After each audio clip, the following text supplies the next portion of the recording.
Stand next to you when you're in the fight. I'll get you home.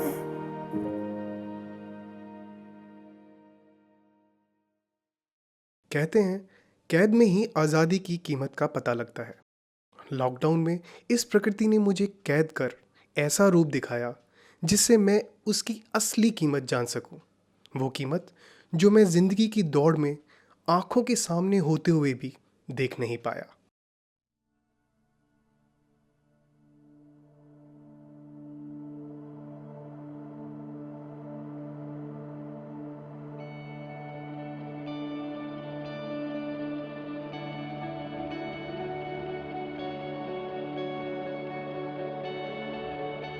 Mussoorie Dehradun से लगभग 35 kilometre की दूरी पर बसा है। ये छोटा सा शहर किसी ज़माने में पहाड़ों की रानी कहा जाता था।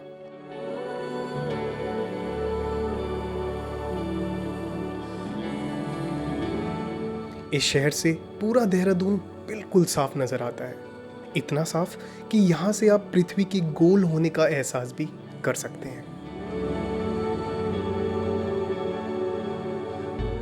पर धीरे धीरे हमारे सारे शहरों को भीड़भाड़ और प्रदूषण ने जकड़ लिया। और ये पहाड़ों की रानी भी कैसे बच सकती थी।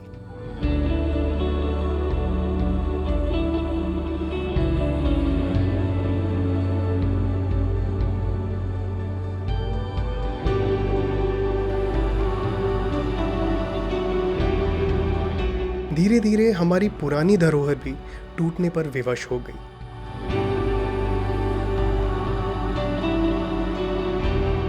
एक समय महल कहलाए जाने वाली इमारतें खंडरों में तब्दील हो गई।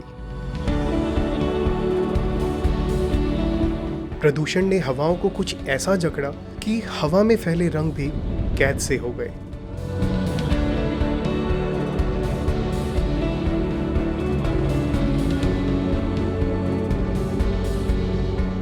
पर धरती ने जैसे इस बार ठान लिया था कि इंसान को रोककर एक बार अपनी उन रंगों को दिखा दूं जो इंसानी नस्ल ने अपनी गंदगी से मैले कर दिए थे।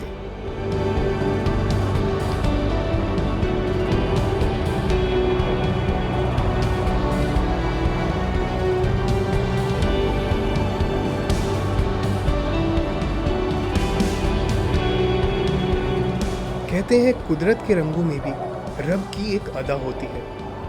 ये अदा खुली आंखों से नहीं बल्कि खुले दिलों से दिखती है। अंधे हम आंखों के नहीं दिलों के हो गए थे, जो इसकी मुस्कुराहट को हम अपनी नज़रों पर पर्दा डालकर नज़रअंदाज करते रहे।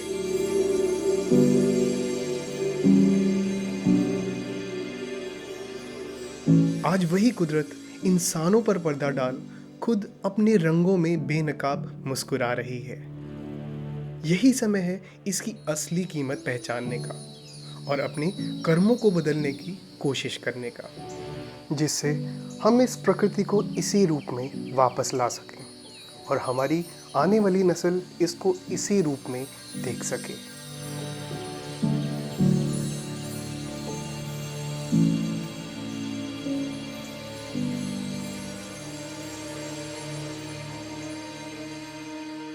I'll get you home when you are tired. Stand next to you when you're in the fight. Mussoorie में बिताई इन 3 शामों में मैंने इस कुदरत के 3 अलग अलग रंग देखे। कभी दूर पहाड़ों पर सूरज के गुलाबी रंगों में सराबोर बर्फ, I'll tell the truth कभी पैरों तले उड़ते हुए बादलों के रंग, when I'd rather lie. और कभी इन महलों के खंडरों के पीछे से दूर पर्वतों में डूबते सूरज के कुछ अनजाने रंग। Then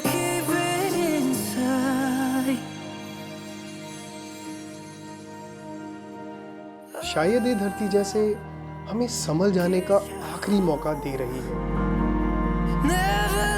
अपने सुंदर रूप को दिखाकर हमें अपनी तरफ फिर से बुला रही है और इसे अपनाने के लिए अपनी बाहें फैलाए मदमस्त नाच रही है।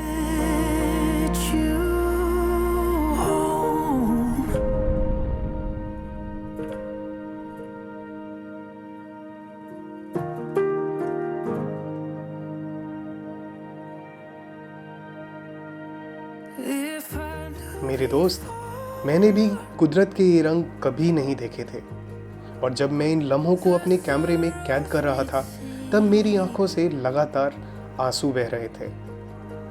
मुझे नहीं मालूम ये आंसू निकले क्यों। वो इस लॉकडाउन में कैद होने की तड़प थी या इस कुदरत के इस अनोखे रूप को ऐसे देखने की वजह, मुझे नहीं मालूम।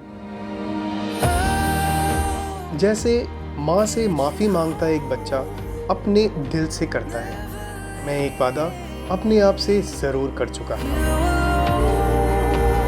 माँ, मैं जब तक जिंदा हूँ तुझे संभाले रखूँगा।